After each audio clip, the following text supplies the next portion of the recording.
a colleague of mine and a co-author of the report that we are launching today, Ben Jealous, and his amiable assistant, Dr. Niaz.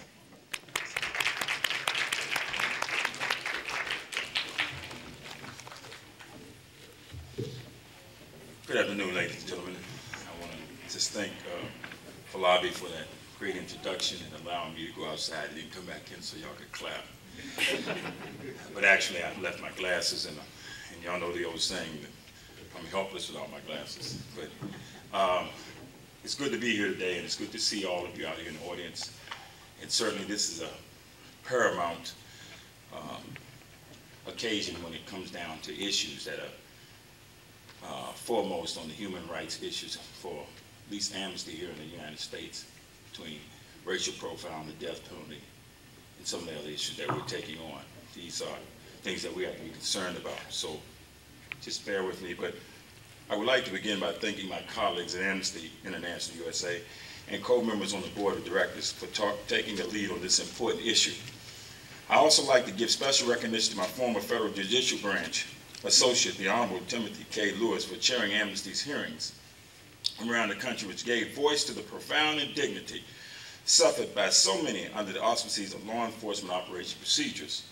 I have over 25 years of experience in law enforcement, which included highly dangerous operations supervising fugitive manhunts, drug and gun interdiction with the United States Marshal Service, the U.S. Drug Enforcement Administration, and other federal, state, and local police organizations. I have tracked down some of America's most dangerous fugitives. I've had many proud moments in those 25 years, but other moments have been chilling due to internal bias. I will never forget the words of an assistant special agent in charge, an ASAC, in the DEA prior to executing our special task force assignments on fugitive and drug and gun interdiction operations. Good evening, ladies and gentlemen. I offer you my heartfelt thanks for your coming out tonight. It is indeed a pleasure that you did take the time and make the sacrifice to attend this forum. There is no growth without change, no change without fear or loss, and no loss without pain. These words are quoted from The Purpose-Driven Life by Rick Warren, a wonderful, spiritually inspiring book with which I'm sure many of you are familiar. Only God knows the great pain and the indescribable loss that my family and I have endured since our son was so violently snatched from us. I am speaking also for Judge Archie Elliott, Jr., whose pain and loss are as great as mine. Many days I wish I could simply wave a magic wand and somehow make it all go away and return my life with my son to what it was before that unforgettable day on June 18, 1993. At this time, I will digress and talk about other crucial matters before I continue with how I have been affected by our son's death. Was my son the victim of racial profiling? Would he have been allowed to proceed to his home, which was only 3 minutes away, if he had not been a young black male? Even if his car was weaving, as alleged by the young white officer of District Heights, Jason Leavitt, who pulled Artie over, would he have been given a warning and simply told to go on your way if he had been Al Gore Jr. or Raymond Glendening? I'm sure most of you are familiar with those two names. Most of us, especially people of color, know all too well the ramifications of profiling, of racial profiling, as it permeates the workplace and the other places that Matt mentioned in his remarks. I was even amazed at the West Indians in Durban, South Africa, whose skins were of a dark chocolate, who said they didn't like the new system after apartheid was abolished. I asked why they felt this way. Their answers were very evasive, but it boiled down to this: they did not like the black Africans having equal rights. I found, too, that many young black African males were still looked upon with suspicion and with disdain when they happened to be in residential areas that were formerly all white. I sadly learned that some remnants of apartheid still existed when I attended the World Conference on Racism, Racial Discrimination, Xenophobia, and Related Intolerance in August 2001. It is true that old habits die hard, and that those in power fight continually to maintain that power.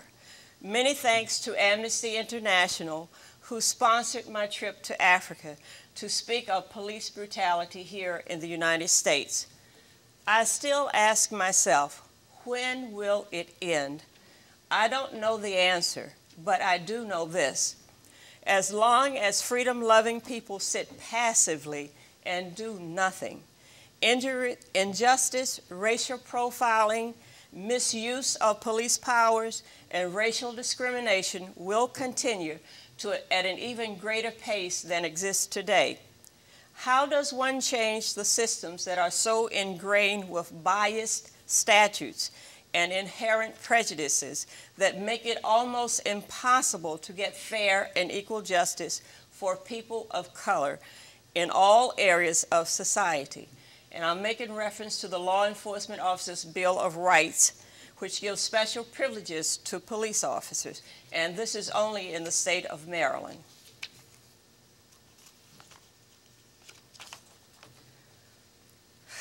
Dr. Green may speak of this a little bit later. We all know that there is strength in numbers.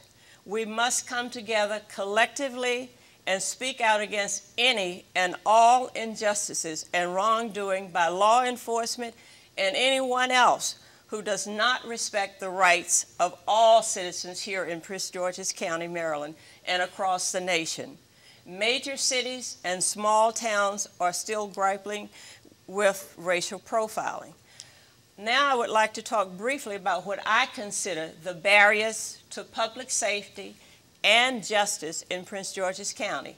Number one, the delaying tactics and procrastination of investigating killings of citizens by police officers in Prince George's County. The 3-month investigation that they promised us turned into 7 months. We all knew who killed our son, but the facts and details surrounding his death were not forthcoming as promised. Number two, evaluating or changing the policy in which non-lethal, quote-unquote, weapons are being utilized.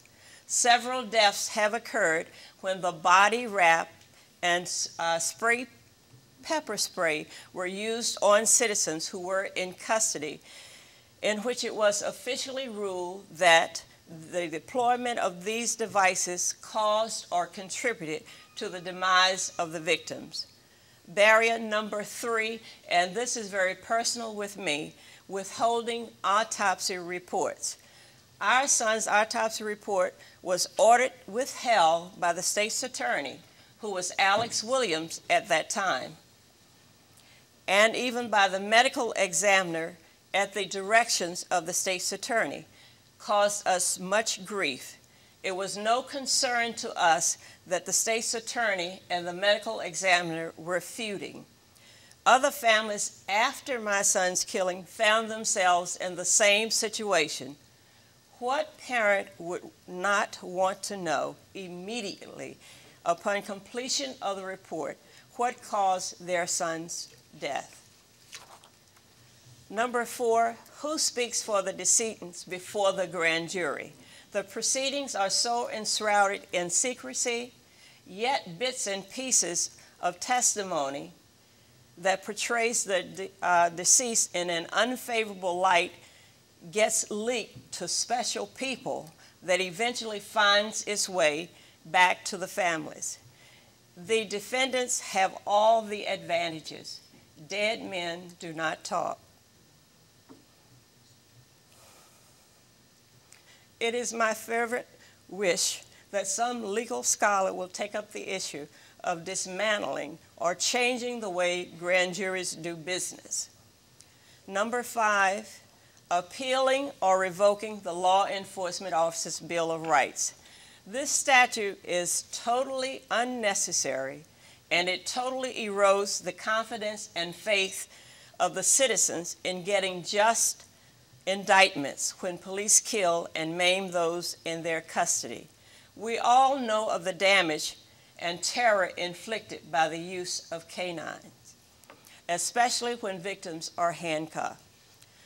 To those officers who exhibit integrity, character, and for those who have the desire to discharge their duties with professionalism and objectivity, please know that we appreciate you. Keep up the good work. Our advice to those officers who act upon racial prejudices and a self-described sense of superiority, please remove yourselves from the force ASAP.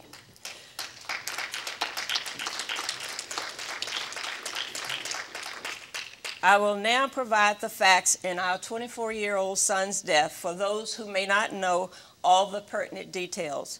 What started as a routine day for my family ended up as being the most unimaginable twist of fate. 22 shots were fired at Artie as he sat in the front seat of a police cruiser with his hands behind his back, seat belted in the car, dark tinted windows rolled up. He obeyed all the commands of Officer Leavitt, who happened to have been the white young officer who stopped him. We were told that he had to lean on the car because he couldn't stand up.